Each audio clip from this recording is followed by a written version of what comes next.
Welcome to episode 18 of The Chess Angle. Hard to believe we're 18 episodes in, and episode 20 will be our season 1 finale, and I'm looking to mix it up, do something a little bit different for that. I'm going to jump right into the content because in the past few episodes, I spent a little bit more time on housekeeping than I would have liked, but that's okay. Sometimes you have to do that. So I'm going to jump right in. Now, we're going to be discussing common amateur chess mistakes, thematic mistakes that many players make. These are things we all struggle with. These are things I struggle with myself. And even though most of these are probably geared towards players rated below 1400 or so, even much stronger players can take something away from this because players of all levels, deal with this. All right. Now, this list is by no means definitive or exhaustive. It's just based on my experience as a TD and as a player and as a teacher. So I'm going to jump right in. The first one is that too many players only play offense. They think of their own plans only and do not consider their opponent's plans. In other words, there's very little to no defensive thought process. It's very similar to why bad poker players are bad, because they think of their own cards and what they have, but they don't consider what their opponent has. They don't consider how their opponent has been playing his or her cards. It's the same thing in chess. You're so focused on your own plans, you're not thinking, well, what can he do or what can she do? There's a failure to adjust, and there's a failure to make defensive moves when you need to. It's almost a stubbornness that takes over. So you have to consider your opponent's plans. You have to think defensively as well. You can't just play pure offense. Now, to be fair, and this is true for most of the things I'm going to mention, there's another side to that. Like, you can take that too far. You can be so concerned about your opponent's plans that it's almost too much, that you're playing kind of scared or paranoid chess. But that's what distinguishes good players from weaker ones. You need to know when an apparent threat or what seems like a threat, whether or not that's a threat at all or whether or not you have to deal with it. But unfortunately, it seems to me most players at the amateur level, it's that first side of it. There's a threat that their opponent has and they're not addressing it. All right, there are times when you can ignore your opponent's quote unquote threat, but very often we misjudge that. All right, so the main idea there is you can't just play offense. You have to think of your opponent's plans as well and adjust and make necessary defensive moves as needed. All right, the second thing is that many players do not have a consistent opening repertoire. This is something I've mentioned before. You need to know exactly how you're going to play as white or as black. So, for example, let's say you have the black pieces. If white opens e4, you need to know exactly how you're going to play. There shouldn't be any sort of hesitation. And I've seen so many players where, white will play e4, they have the black pieces, and they're sitting there scratching their head deciding what to play. That's no good. You're losing time on your clock, and it's poor preparation. Now, yes, you may say, well, some people do that to sort of psych out your opponent. Like, they know what they're going to play, but they're just waiting to kind of mess with the person's head. That's true, but I think more often than not, it's the person being indecisive. So, for example, if you play e4 against me, I know that I'm going to play e6 and go into the French defense. And that's really how it should be. You need to know exactly what you're going to play. And the other thing is, there's no advantage to having the white pieces. This drives me crazy. I mentioned this in episode 1. At the amateur level, that is, there's no advantage to having white. I don't know where this comes from. Even when two grandmasters are playing and it's like top level chess, that's very clean, not a lot of common mistakes. Even then, theory has shown that white's advantage is very, very slight. And that advantage really only continues to exist with near perfect play from both sides. But because at the amateur level, the games are filled with mistakes, any advantage you might have from having the white pieces is completely gone. All right. So the issue is most players don't study enough with the black pieces, or they're uncomfortable having the black pieces, and then that translates into, oh, well, white has an advantage. I believe, and I know this is a controversial opinion, but I believe at the amateur level that it really doesn't matter what color you have. There's no advantage to having the white pieces.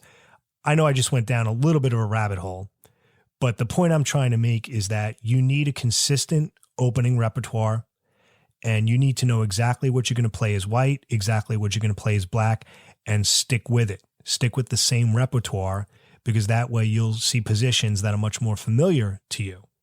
All right? So very important. Have a consistent opening repertoire. All right? And by the way, there's no advantage to having the white pieces. Okay. I had to throw that in one more time, of course. Number 3 is poor analysis. Now, a major difference, there's a number of major differences, but one of the major differences between strong and weak players is that the stronger players analyze better. It's as simple as that, okay? Too many players, they don't analyze far enough. They'll just look maybe one move ahead, and that's when there's problems. A lot of times with, exchange sequences or other positional things, they're just not analyzing enough. They're just looking at immediate sort of one move ideas, and that's going to get you into trouble. You have to analyze far enough. You have to see the bigger picture. And that's a skill that you need to work on through certain chess puzzles and, videos and things of that nature, analyzing your games. But you have to increase your analysis if you want to get better. You can't be lazy about it. That's really what it boils down to. It's this sort of lazy analysis where you just kind of make a move and you don't really think about how it's going to end up and what type of responses your opponent might have. The next thematic mistake is poor endgame skills. All right. You need to know the basics for sure. King and pawn versus king, the opposition, rook and pawn endings. And I will be doing at some point an episode just on the endgame, talking about these essential themes. I mean, probably more than one episode on the endgame. It's very important. And I will say this as a side note, I would not recommend doing these obscure sort of like endgame puzzles or novelties, or not miniature. Miniature is like a really short game. There's a word for these obscure chess puzzles that is escaping me right now, but I think you know what I'm talking about. Those sort of like made up chess puzzles where they're just so odd it would most likely never occur in an actual game. You want to study endgame positions and endgame themes that you're actually going to face as a player. All right. But you need to know the basics, and too many amateurs are losing games that they should either win or should be drawn simply because they don't know the basic themes. So you need to brush up on your endgame. That's going to come through study. All right. That's not going to come from playing, blitz games online until 2 a.m. All right. So something to think about there. Now, the next thing, something I've mentioned before, you need to know when a defensive move is also a threat. Okay. I've said this before. So you make a move and your opponent responds with a move of his own that defends that, right? That sort of parries your threat. But then you don't realize that his defensive move is also an offensive move and has a threat, because that's how our mind works sometimes. We know he has to defend, and he makes the move and he thinks, okay, he defended, but then you have to say, wait a minute, he's now also threatening something. That's especially true when the piece involved is the queen. You have to be very careful. All right. So always be aware that your opponent's move might be defending something, but it also might carry a threat. So you have to see that dual purpose aspect of the move. All right. Something to be aware of. The next thing are bad or thoughtless pawn moves. Now, this type of mistake, I mean, this is true for every mistake, but this one especially can lose games. All right. If you make a bad or thoughtless pawn move, that could be it, because remember, pawn moves are permanent. They can't go backwards, right? It's the old saying, pawns can't go backwards. If you make a little bit of a mistake with your queen or your bishop or your knight, depending on the nature of the position, you can just realize, okay, that wasn't so great, and you can move it again. All right. Very often you'll get away with that, especially if it's not a crazy, like open tactical position. If it's more of a closed position, then that kind of slow maneuvering or, repositioning of a piece you already moved is generally okay. But with pawn moves, they're permanent, and you have to be really careful, and you have to look at all your options. Like, you might move a pawn and you'll say, okay, well, if he takes, I'll take, or, he can take or whatever. But you have to realize maybe he doesn't have to take. Can he push his pawn? Can he ignore the option of taking? Can he just leave it and move another piece entirely? So when, like a lot of players, they move a pawn and they think, all right, well, because I'm attacking one of his pawns, he has to take. That's not always true. You have to look at all the options. All right. So you move a pawn and it's attacking your opponent's pawn. Very often he can push it or he can not take it. And you have to really analyze that. A lot of players don't. All right. And you also have to look at your pawn structure when it's all done. You have to look at your options. All right. Now, these pawn levers, a pawn lever is basically when you make a pawn move that attacks your opponent's pawn structure, that it somehow damages your opponent's pawn structure potentially or improves yours, right? So those pawn levers, those can win games. All right. Those can lose games as well, but those can often win games, right? Those pawn levers can open files. It can create a passed pawn. It can create a point of attack for you, things of that nature. So these pawn moves, you really, really have to give a lot of thought to. And when you do it thoughtlessly and quickly and impatiently, it can be the difference between winning and losing. So really, really think about your pawn moves. All right, the next thematic mistake is a big one. It's impatience. All right, now there's a famous quote. I think it was Bent Larson who said it. Don't quote me on that. And it goes something like, the main reason why chess games are lost or why a one game ends up being drawn is because of impatience. Now, how does impatience manifest itself in amateur games? A number of ways. One is overpressing or forcing things. This can happen by pushing through an attack that's unsound. This can happen from ego, right? An 1800 player is playing a 1400 player and the 1400 player is doing well. And so the 1800 player, it kind of messes with his head. Why am I having trouble finishing this guy off? He's 400 points lower than me. That whole thought process is a bad place to be in. Okay. That's one of the best ways to lose games. All right. You overpress, you force, it becomes an ego thing. It's not good. Play the position. All right. Slow and steady wins the race. And that's easier said than done. Don't get me, I'm not, sitting on my high horse saying that. I struggle with this as well. All right. And I think part of the reason is that, you read these chess books or these famous books, 100 famous games, my best games of chess, all that stuff, like from the GMs. And of course, they're going to only hand pick the games where they did well or the games that are interesting. And then what happens is a lot of amateur players, they try to emulate all these crazy tactical games and all these wild moves, when the truth is most games and most positions, those opportunities aren't available. And you don't want to try to emulate something just because you saw it in a book. Most games are not going to be like that. Again, I'll use the poker analogy. It's like poker on TV. When you see poker on TV, and a lot of you know this already, I know that, it's highly edited. They're picking hands that just happen to be very interesting that went to the river. What they're not showing you is that 80% of the hands or 90% of the hands are, somebody raises pre-flop and everybody folds. Or somebody raises pre-flop, two people call, the pre-flop raiser puts a bet down on the flop and then everyone folds.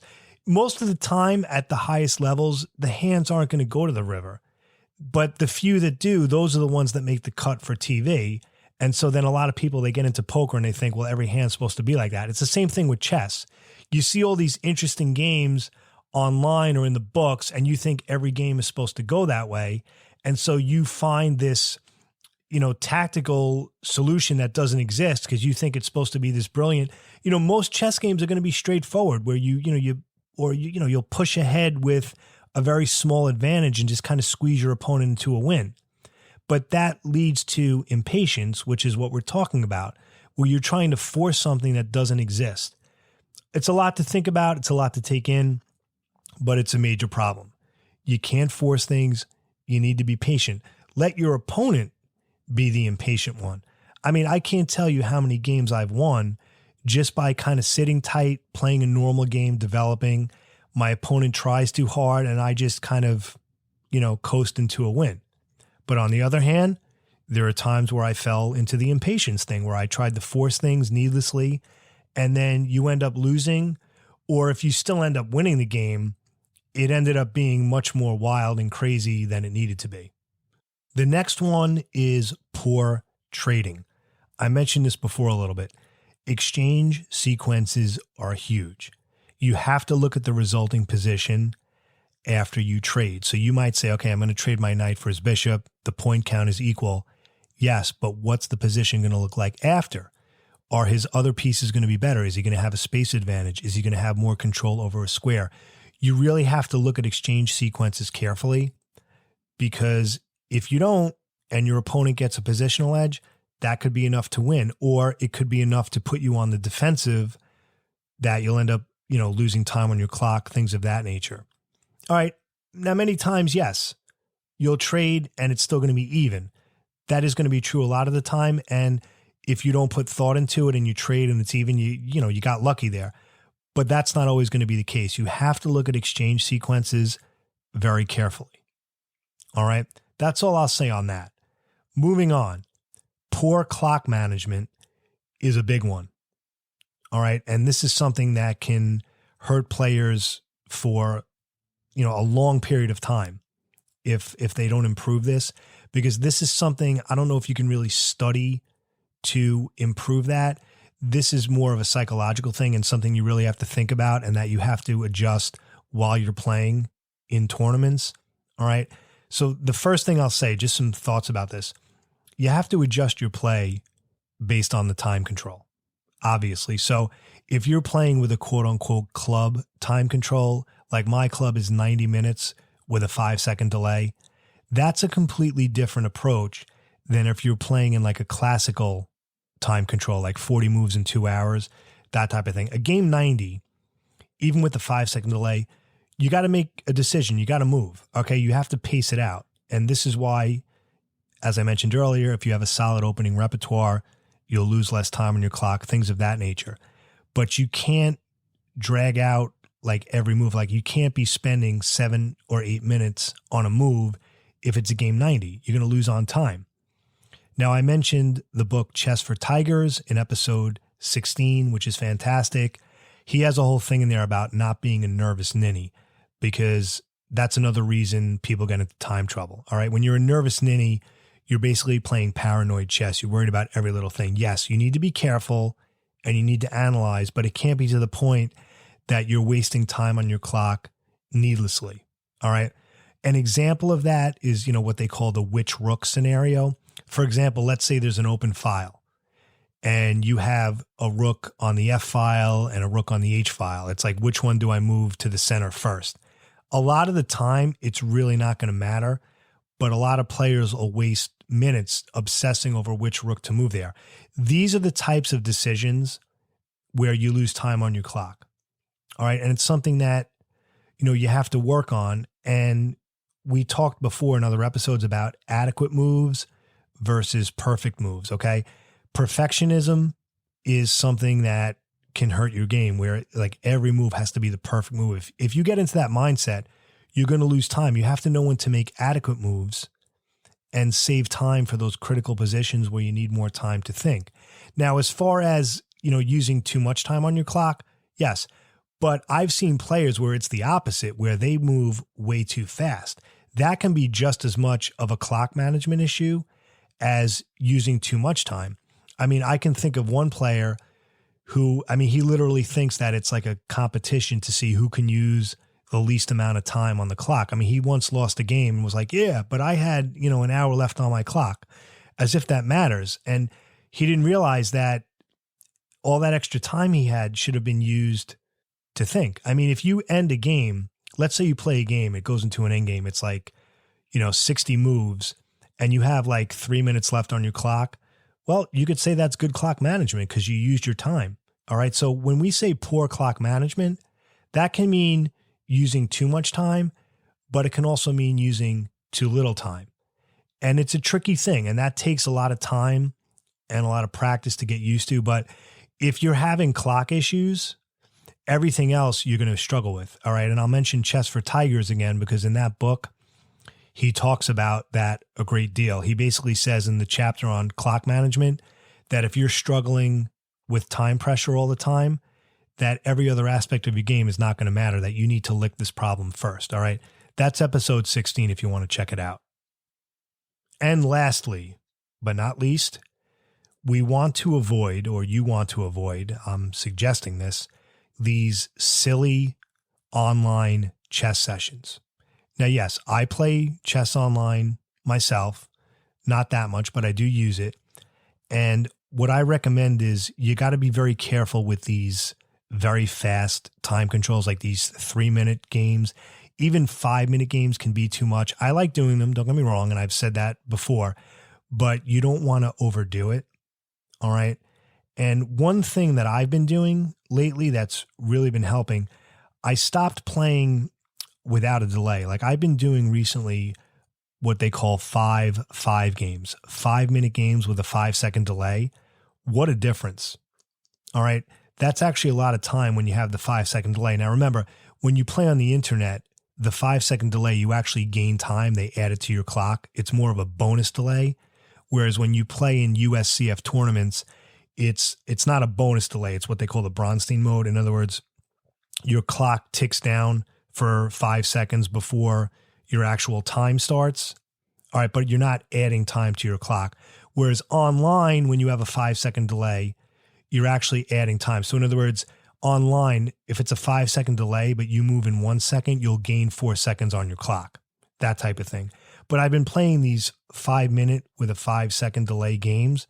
And then what I'll do is I'll analyze the game afterwards. And that's been helping a lot rather than just play these, 5-minute with no delay, those 5-0 games over and over and over. And you're really getting nothing out of it. So if you're going to play online just to play and you don't care about your rating, fine, knock yourself out. But if you're concerned about improvement, you have to be careful with these silly online chess sessions. If you want to play online, I'm not talking about studying and watching videos, but actually playing chess online, playing games, it should be done in a meaningful way if you wanted to improve your game. And again, I would recommend using a delay and analyzing each game afterwards. If you play on chess.com, for example, you click on, game analysis, whatever it says, analyze, and it'll bring up an engine. It's fantastic. All right. Now, don't get me wrong. I still play 5-minute games with zero delay, the standard 5-minute blitz games. I still do that occasionally because I think it's good training, but not nearly as much as I used to. And like I said, over the past month or so, I've been doing these 5-minute games with the 5-second delay, really enjoying it. Okay. I kind of changed my mind a lot on online chess as far as the time control. All right. But what I do now, as I said, I kind of go back and forth between 5-minute games with no delay because I think that's good for just tactical practice. And then I alternate with 5-minute games with a 5-second delay. That's what I've been doing right now, and I think it helps. But the one major change that I've been making is I'm analyzing my online games a lot more and trying to take something from it rather than just go from one game to the next. Just thought I'd share that. So at any rate, I appreciate you listening. I hope this helps. And again, for those of you kind of starting out, or if you're rated below 1400, I think this will be most valuable for you. But players of all levels certainly struggle with these things. All right. So the way it stands now, we have episode 19 coming in a few weeks. As you know, I drop episodes every other week. And then episode 20 will be our season 1 finale, hoping to do something different. As always, I hope you win your next game. Have a great day.